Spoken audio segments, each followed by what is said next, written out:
auto pen or not, would a federal pardon work in the state of Florida? The answer is no. No, a federal pardon can apply to federal crimes, but not state investigations and state crimes. Here in Florida, it has been eye-opening for us to see the lack of candor, to see the dishonesty, the unwillingness to cooperate with Congress. And now, the revelations that have come to light, and I want to thank Senator Rand Paul and his colleagues for continuing this fight, to continue asking questions. And now there's more evidence that shows what many people have long believed, that Dr. Fauci lied and deceived the American people. He pushed and directed that vaccines and these so-called medical treatments were safe and effective, while personally questioning that, personally worrying about that. But nevertheless, because he cared about his own fame, his own fortune, there's very serious allegations that he made money off of this entire deception. He nevertheless went forward and pushed things on the American people that took so much away from us. Physical harms, economic harms, our way of life. And so there needs to be accountability. So we're looking at any and all violations of state law here in Florida. Nothing is off the table. We'll have a team working on this 24/7. Yeah, could you architect what the next steps are? So you announced yesterday that there is a investigation right now into Fauci's actions. What happens next? That's right. We'll be going through the record we have. We're going to send a plane up to D.C. and get any file they're willing to share with us. Look forward to working with Senator Rand Paul. I know he's eager to find accountability. And then we'll have subpoenas out likely as early as next week, looking into what Dr. Fauci knew, when he knew it, all of the statements and directives he made. We know he's been out there bragging about how he told New York officials to lock down schools, encourage this type of behavior. People listened to him. They were duped by him. And then we're going to look at, his side business dealings, what financial gain he made throughout this deception, through grants, awards, any income he had that could have been derived from this widespread effort. But at the end of the day, I think American people realize we've lost a lot because of this. As a father of kids, my first child we had during COVID, they wouldn't let me be with my wife for a lot of the appointments in the hospital. They tried to force mask her in the labor and delivery room, constantly pushing COVID vaccines on her, even though she did not believe that they were safe. Not allowing family to be there in the waiting room. These are things that many people lost, and that's not acceptable. So he needs to pay for his lies and deception. We will seek accountability with every tool we have here in the state of Florida. I moved to Florida because I watched what they did to my wife in the hospital during labor and delivery, Mr. Attorney General. And I don't want to get too personal on this because, this show, so it's not supposed to be about me, but, get your blood going. It was my firstborn child. And the nurses who should have been there to assist in the healthy delivery of a baby, which is, of course, an intense and circumstance, and things can go wrong. And this is the life of my child you're talking about and my wife. The nurses were instead being directed to do COVID tests on my wife and to try and mask her during active labor. They were trying to force a mask on my wife during active labor. So you. You have destroyed my opportunity to experience and be safe and to have the birth of my firstborn baby be about the child and the security of the child. Instead, you are trying to shove a cloth mask onto my wife. It was insane. It broke everyone's brains. And I at least for life, I will carry that rage within me, watching that happen. You saying that about having your firstborn during COVID. I mean, the same thing. I experienced the exact same thing. It was a crime against humanity, Mr. Attorney General. Yeah, and here in Florida, obviously, we lived a different life because we had officials that very much respected individual freedoms, but many did not have that across the country. And even here, we did suffer greatly. The inability to go to church, to go out to eat with family. Some of these mandates were absolutely asinine, and he knew it. Privately, he knew it, but did nothing. And it's one thing to force this stuff on adults, but evidence also suggests that He questioned whether or not mRNA vaccines were safe for children, but he wasn't willing to talk about that publicly. Instead, children faced so many of these requirements. I mean, having to explain to a toddler who's crying and screaming on an airplane why the toddler has to keep putting the masks back on, unless he or she's eating, a cracker, then they can take them off for a minute. Trying to explain like why that makes sense. Even a 2-3-year-old realizes that is ridiculous. It makes no sense.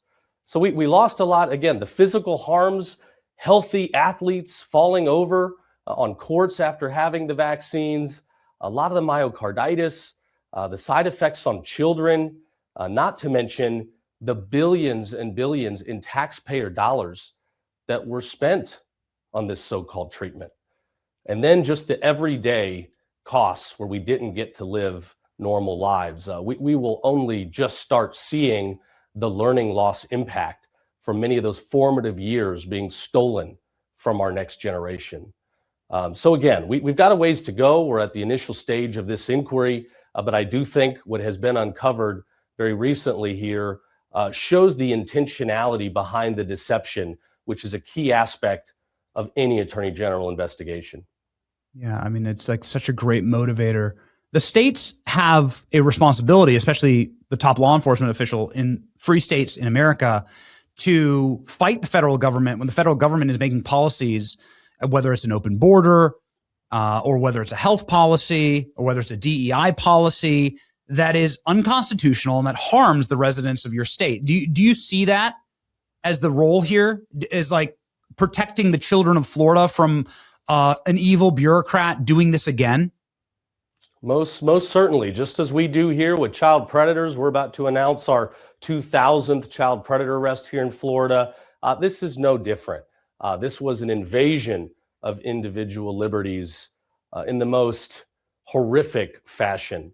The precedent that was set in our judicial system with immunities will hurt us for a very long time. And look, these legal issues, there are challenges, there are hurdles. Government officials on the job do have some immunities. Congress, I believe, wrongly granted significant civil immunities to a lot of the pharmaceutical companies.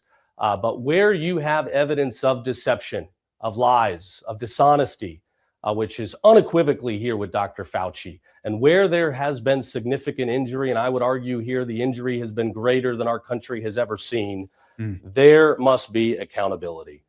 So we will stop at nothing to find that accountability, to find justice.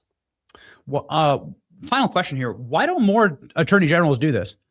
I was watching the clips, and Josh Hawley was the attorney general of Missouri. Eric Schmidt also was the attorney general of Missouri. They sued Biden over COVID. They deposed Fauci. They sued over the open borders. They did a great job. They just like went out and did it. They weren't cowards about it. It's wonderful to see. You taking this step, but you took this step and no other attorney general did. What do you do to stiffen the spine of the Republican Party?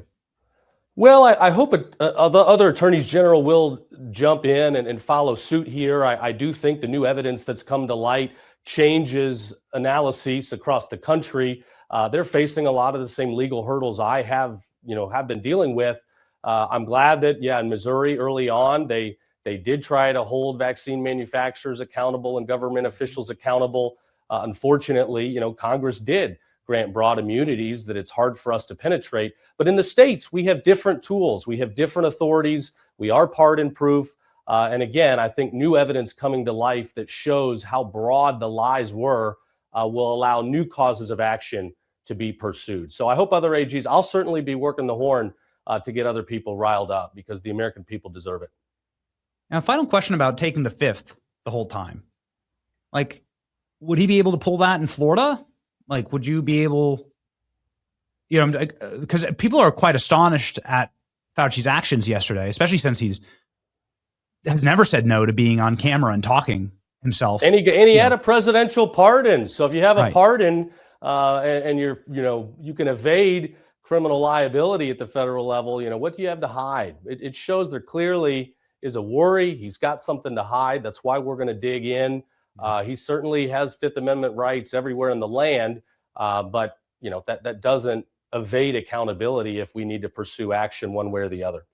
Maybe a final thought here on how your office has worked, whether it's fighting Disney, whether it's fighting like the predators around Disney, whether it is having what I believe to be the harshest child predation laws. This is the death penalty in this state if you're convicted of being a child predator.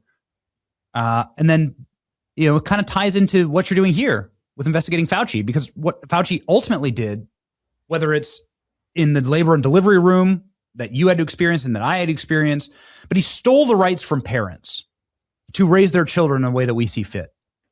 And that seemed to be so fundamental. It's so important as Christians, as Americans, as free people, to be able to raise our children in our own value system. And Fauci interceded there and went in over the parents and instead said that we don't have rights and that we're going to raise our children based on his dictates. And that can never happen again. And it just seems like you have a very long history in your office of protecting those rights in the state of Florida. Maybe you can give just a final architecture of how are you going to move forward with that? Yeah, here in Florida, we believe that parental rights are God-given rights.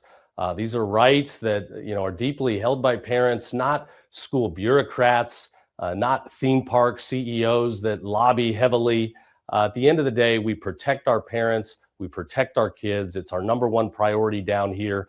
We want Florida to be the state of common sense and truth, and people are flocking here because of it. We're the beacon of hope, not just to the U.S., but in countries around the world. So our team here in my office, we turn to Proverbs. There's no greater sacrifice than to do what's right and just for the Lord. And we start our day every day. We're going to do what's right and just. We will follow the rules of evidence and civil procedure. We respect rule of law. Believe me, I take an oath to uphold and defend our Constitution. But we're going to we're going to pick every fight that's right and just. And we might not win them all, but we're sure as hell going to try.